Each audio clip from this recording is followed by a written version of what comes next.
Hello and good day. Welcome to the Super Good Camping Podcast. My name is Pamela. I'm Tim. And we are from supergoodcamping.com. We're here because we're on a mission to inspire other people to get outside and enjoy camping adventures such as we have as a family. Today we want to talk a little bit about things that people might lug into the backcountry that might be frowned upon because it's a little too heavy or a little too bulky, but you might take it just because it gives you comfort, it's something that you really enjoy, and it's something you'd really miss if you didn't take with you. So there's a list Tim and I will kind of go through. First off is alcohol. We've heard other people that we know are backcountry campers talk about having some scotch or some whiskey, something like that at the end of the day, sitting around the campfire. Certainly that's something you might lug. It's not necessarily going to be lightweight. You can't really dehydrate alcohol and take it as powder, I don't think.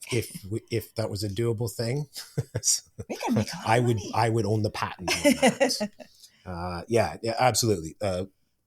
Lots of people do, especially when they're traveling, multiple people in the party. It will be a higher percentage because, taking beer into the backcountry, maybe for the first night, if you've got a not terribly crazy portage or something, because 5% alcohol, it's like, oh, that was good.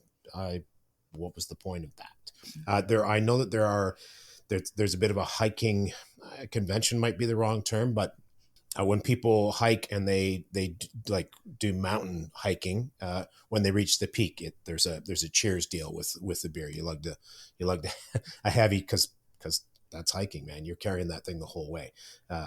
They will do cheers for a beer at the top and be all excited, and then be thankful that they don't have to carry that weight back down with them. Except that they do. Except it's just in their bladder.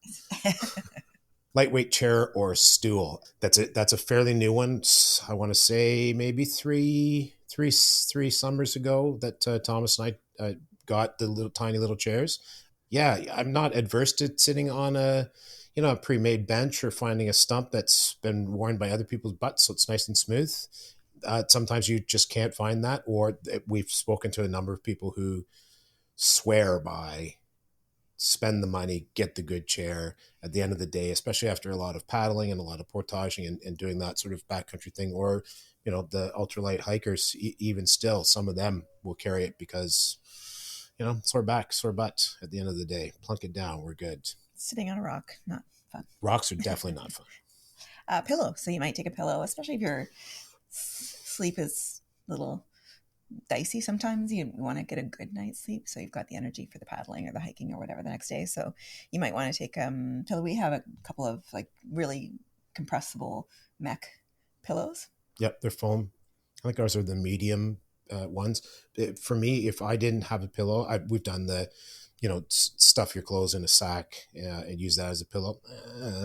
It's sliding all over the place. It's uneven throughout. I've never done a good job of packing that sack. So the pillow works well, keeps my neck from being all kinked up in the morning, and I'm not a spring chicken anymore. So pillows go with me. So luxury sleeping pad would be next on the list. I know that there are people that do it, and especially ones that are, have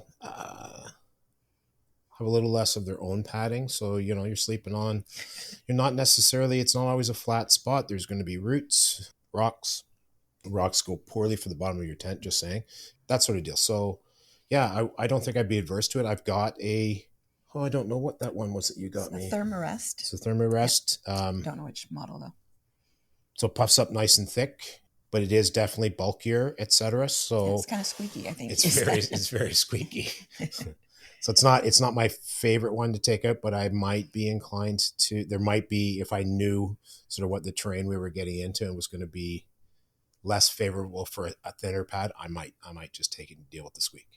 Coffee gear. So I know people do this. I know that they take their French press with them out in the backcountry. And if people are just really coffee aficionados, personally, Tim will do more of an instant, and I'm more of a chai tea lady. So, but I will take my chai tea stuff. So I will mix at home dehydrated soy milk, because I'm not a milk person, with some sweetener, and then my chai spice mix, and then I just have it as a powder, kind of like an instant coffee or an instant hot chocolate mix.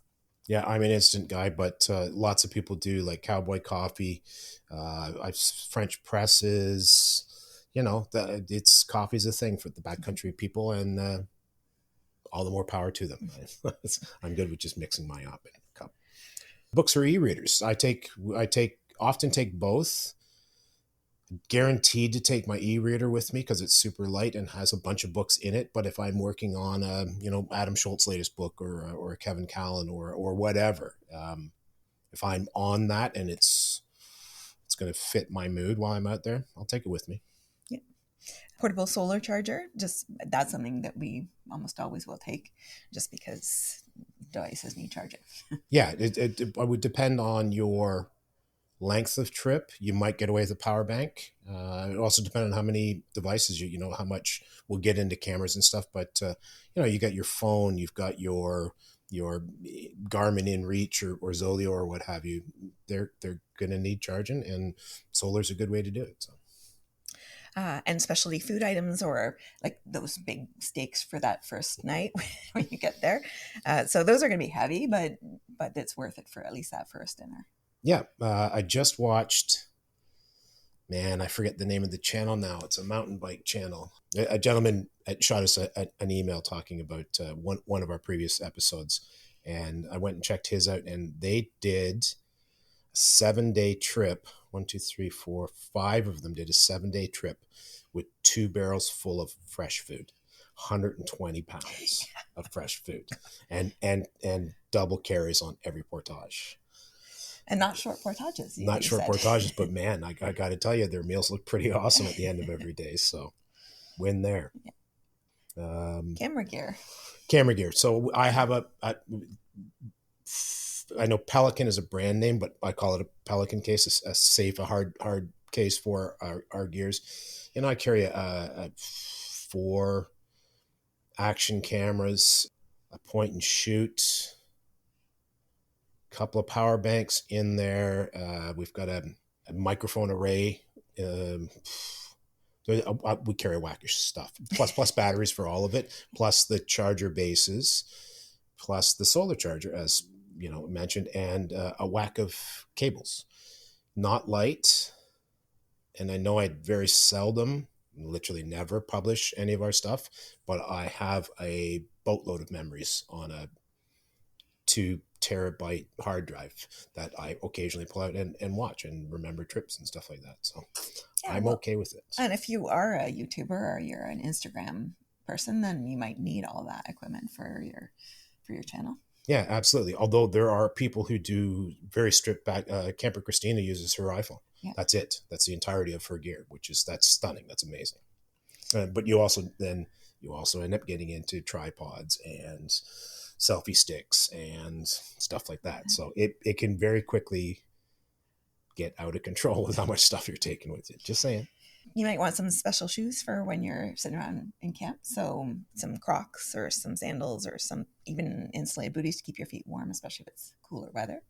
Yeah, lots of people do. Personally, I take my boots, my hiking boots with me, and I've got a set of Keen.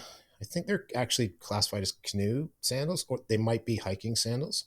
Because I sweat like crazy, and I'm forever stepping in the water and out of the water, and waterproof boots don't drain. So sandals work well for me, and yeah, they keep your feet from being all stinky or less stinky, I suppose. Or wet all the time. Yep.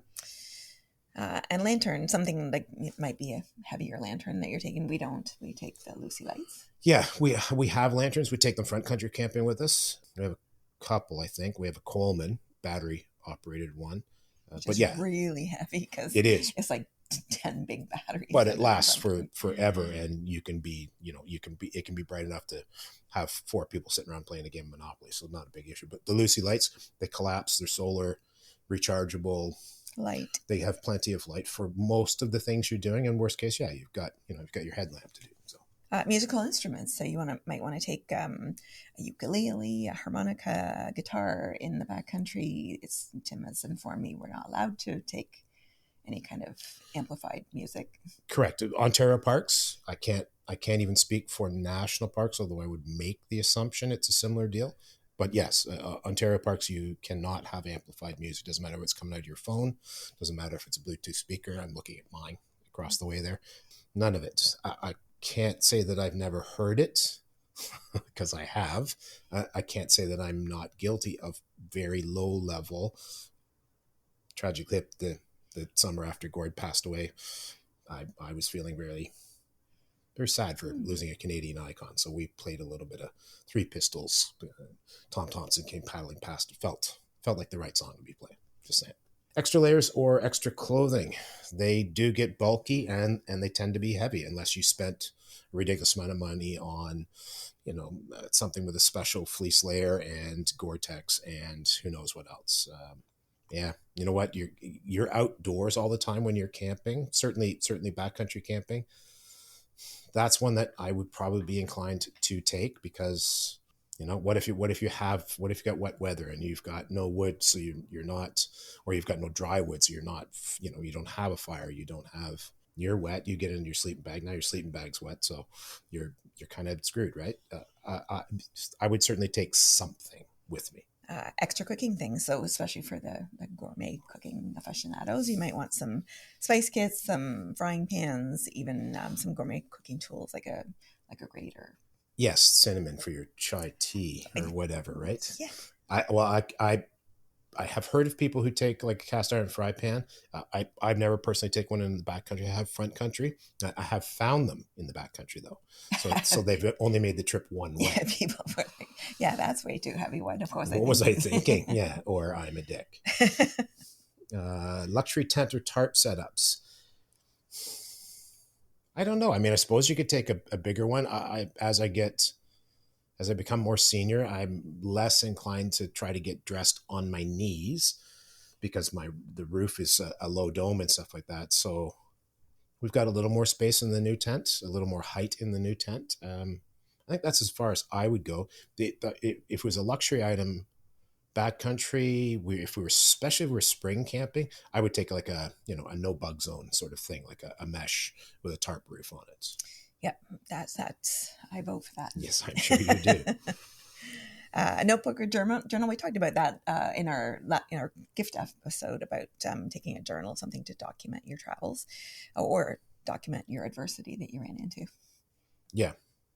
Or if you happen to be an artist, maybe you want to take some art supplies, do some sketching and stuff, watercolors or whatever. Lots of people actually do sketching, and then they come back home and turn it into a painting, or some people even do trek. I mean, Group of Seven, a lot of their paintings were them hiking into a place, plunking their butts down on a beautiful vista, and having lugged their gear with them too, and doing a painting. I know Tom Thompson used to do little, let's say 3x3 or 4x4 panels, and then come home and sort of expand it, like repaint it, but he painted them in color. That's wild. Fishing gear, yeah. As long as you're in a place you can fish and you're in season to fish and you have a license to fish, have at her, man. Fresh fish in the backcountry is pretty close to the best thing ever. Well, and you're not going to maybe lug your entire tackle box, but you might pare it down to we do. We pare it down to a small plastic thing with half a dozen slots in it or little compartments in it, and take your 6 favorites and a couple of just bare hooks and a bobber in case you can find a worm and go like that, whatever. And then you might want to take a lightweight blanket or quilt just for some extra warmth around the campfire. Even if you do get a really unexpectedly chilly night, you've got some extra bedding to keep yourself warm. We've had it drop something crazy like 22 degrees Celsius over the course of 24 hours. It went from a nice warm balmy to almost freezing, and our sleeping bags were not up to the task, so we froze because we didn't have nothing extra. So these things are just your own personal priorities, things that you might just really feel like it's important to you to have, or take as an extra indulgence, and you're willing to deal with the extra weight. So you're kind of balancing out the pros of having that comfort and the cons of having to lug the extra weight. Yeah, and if you've got any thoughts on things that you like to take into the backcountry that we haven't tackled here, we'd be more than happy to yak about it at a future date. Yeah, or send us your post ideas. it in the comments on YouTube. Absolutely, let us know what you love to take with you. Any of your personal indulgences that you just really feel like you have to have with you when you're camping. We'd love to hear about it. Like I chatted with a gentleman a couple of years back, but he He planned his portages. He didn't care how long they were, as long as they were relatively smooth, because that was his one thing that he wouldn't go without. He took a cart to drag his canoe, so that he didn't have to put it over his head, and he wouldn't have to, double carry and do triple trips. So I thought, that's a pretty smart deal. Also, going up and then going down, it's never really fun in the grand scheme of things. All right, that's it for us for today. Thank you so much for listening, and please do check us out on all the social media. We are on Twitter, Instagram, Facebook. We are on YouTube. We would love it if you subscribe there, and it helps us if you download the episode. We actually get more recognition for the fact that people have actually downloaded it and listened to it rather than just listening to it online. And we also really appreciate any of the reviews that people have left for us. I think we're at 4.9 on Apple. Yep. So thank you so much, anybody that has done that. And if you do that, that also helps us. And we hope that you have the happiest of holidays, and this will publish just before. And if not, then it'll be just before the 23rd, I think. All right, yeah. Should So be listening to this on the 23rd. Just before. So have a Merry Christmas. Have the happiest of New Year's, and we'll talk to you again soon. Bye. Bye.